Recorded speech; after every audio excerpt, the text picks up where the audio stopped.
We're just so excited to be partnering with Collingwood again for the Big Freeze this year. We just heard from Pat, who's Fly's brother-in-law, who's facing an M&D diagnosis, and he put it into perspective and talked about the power of footy clubs and what it means when they see the beanies out in the wild. It just means that there's hope out there for people living with MND. So it was really great to have Pat come into the club. So thank you for having him. And we're out there on Monday fighting for people like Pat. So we're so excited to see a full MCG this Monday. Very real connection for you to MND. Tell us how it is.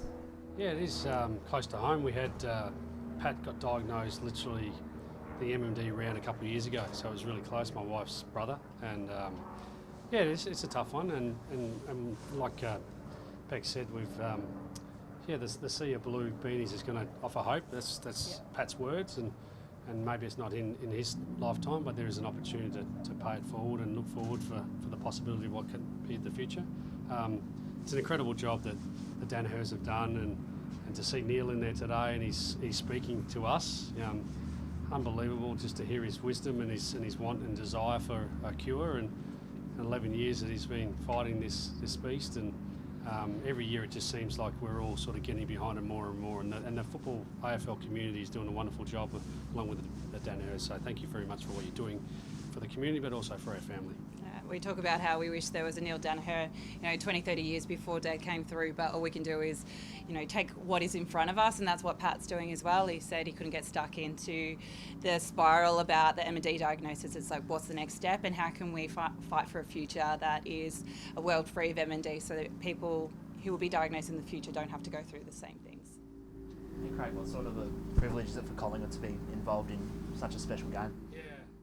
It's a great occasion, isn't it? There's going to be 80,000 there, and the build-up to it's always enormous as well. And every week it seems like we've got another big occasion, but this one is pretty special and close to home. But players are super excited for it. You see them today warming up, all knowing it's a big day. They've all got their beanies on, the training, and then again we sit into it and experience all the things that go with it. And we want to play the game, not the occasion, which we talk about a lot, but it is a big occasion. Tell us how captivating Neil was chatting to the group. Oh, amazing! It's incredible, the technology, and to orchestrate his voice. So it's his words, and he's speaking about the players that have played in it, and I think Pendles and there's about 5 or 6 that have played in every one of these games, and they all got a photo just together with him then. And it's amazing to see that he's still fighting and still got this incredible desire to fight for a cure. He's often close to a bit of a joke. He'd want you to go well on Monday, but not too well. Yeah. Say anything about the game. I could sense in the tone of his voice he's happy for us to go well, but not so well. Yeah. I don't think it ended with good luck No, pies. definitely didn't. I could tell there was a bit of a message for us and for them there. Yeah. It gets bigger with every year, Craig. I mean, if you got the tap on the shoulder to go down the slide, what would you say? Oh, I'd jump into that, and I'm happy to do whatever I can to make the message louder, and whatever that looks like. Might be a bit cold before the game, but at some stage maybe that might be a thing if others see fit in that. Jake Melsham's comments were interesting yesterday. They're coming off a frustrating loss, but he said they feel they've got their game back. He said they're not moping around. They're pretty happy with how they're going now, the D's. Your thoughts on what you've seen of them? Yeah, no, I agree with that. Like the form line it stacks up. 5 of the last 6 games I think they've won, and beat Brisbane up in the Gabba, which is a really good result. I sort of took a lot out of that game. I watched that game live, and their formula, I think they're the best front half turnover team in the competition right now, so they get it forward. It's hard to get it back out of there. All the things that they're renowned for, but they have tinkered with their game a bit. They're moving the ball a bit faster. No, I agree with that comment. They're in good form. Inaccuracy was a problem for them on the weekend. Do you expect that to be the case again? Or? Well, you'd hope so. But reality is that this game every week that the goals are there, they have to be kicked, and had enough scoring shots. Another opportunity to get that job done again. I watched that game with interest, and there's accuracy a big part of the game, isn't it? Jake said that all they're practicing this week is kicking goals. There's no ball movement. It's just kicking goals for the game. And he said that Goody's practicing. Everyone's involved. What about your front half, Dan? Does Dan McStay get up and play? Yeah, there's a big chance Dan will be available. We're not quite ready to announce that. He's still got a little bit to go. We trained Friday and then again Sunday. So, Yeah, but his magnet's getting really close to being considered. A couple of little things to tick off before we can announce that. It's very obvious Bobby Hill's not out there. How is he tracking? Is he all good to go? Yeah, Bobby's his wife and kids are sick, and he's home looking after those, and we give him the compassion leave to do that. We've one of our welfare team went out and trained with him this afternoon. So we're hoping he plays his 100th game this weekend. At this stage, barring him getting sick, that'll be the case. Post-match, you said you'd have a bit more of an opinion on the Lloyd Mead bump on Pat Lipinski. Yeah. What have you made all that in the last few days? Yeah, I can see an argument for both sides. I can, and the reality of the game, there's always going to be contact. We want our players fit and well to play, and concussion is something that we're trying to rid of our game. It's going to be impossible to rid it completely because it's a 360-degree game with contact. I could see an argument for why he'd get off being suspended, but also I reckon you can make a case for why. But that's where we live. Sometimes there's grey in the game.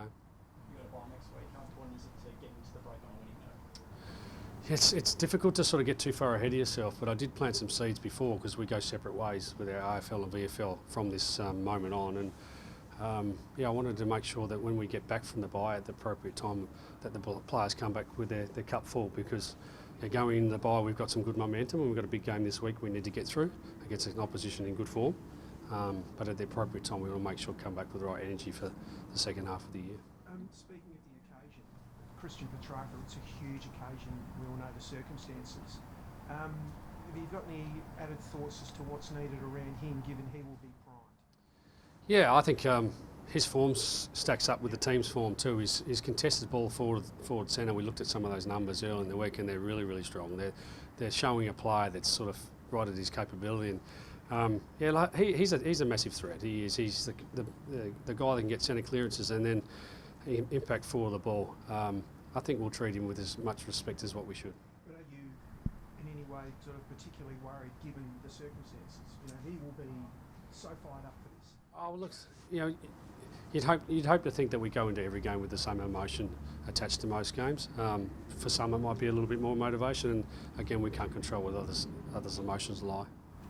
So in terms of Bobby, you mentioned he plays 100th game this weekend. We all know how special he is, but in your four walls, how special is Bobby as a person? Yeah, he's a little infectious guy that we love very much. He's a bit of a prankster too, which we love it even more. But we love how electrifying he can be. He can really give the X factor to our team, and the crowd love him, the fans love him, the young fans really adore him, and when Bobby's on, the MCG is a lot, and we're looking forward to celebrating Bobby for his 100th game. It's a great achievement. You mentioned that maybe McStay, you made 5 changes, I think, for the last game for obvious reasons. Have you got a thought on how many, are you happy with the side you got at the moment, sort of what sort of changes you might make? Yeah, we're going to keep evolving that and managing our players where necessary. I think we've got 2 obvious outs in terms of Lockie Schultz and Pat Lipinski, so there's 2 obvious changes, and then just weigh up whether we, what flexibility we need with, what sort of weather's doing, and then whether we need a second ruck this week versus Max Gawn, who's the best ruckman in the competition in my eyes still. His the way he marks the ball and the way he attacks the game is really, really, really strong. So we'll weigh all that up. Yeah, well, Darcy's just over there. I just waved at him. Hopefully he didn't hear it. I've got great respect for Max Gawn. Huge respect. Over a long time, and I just wanted to make sure I showed my respect towards Max. I still love Darcy more. You mentioned Lockie. How's he tracking? You frustrated to miss one? Yeah, he is, and he's a sort of player that can get down on himself a bit in terms of like wanting to get out there, and he's had a bit of an interruption in the last 3 to 5 weeks, and it is a bit longer than we were hoping for, but there's still plenty of season left for him, and he's so pivotal to what we do. So we want to make sure we get him right. You've spoken maturity was a big word, and you're impressed with that with this club. Is this one of the smartest playing groups you've been a part of as a player or coach? Yeah, no doubt.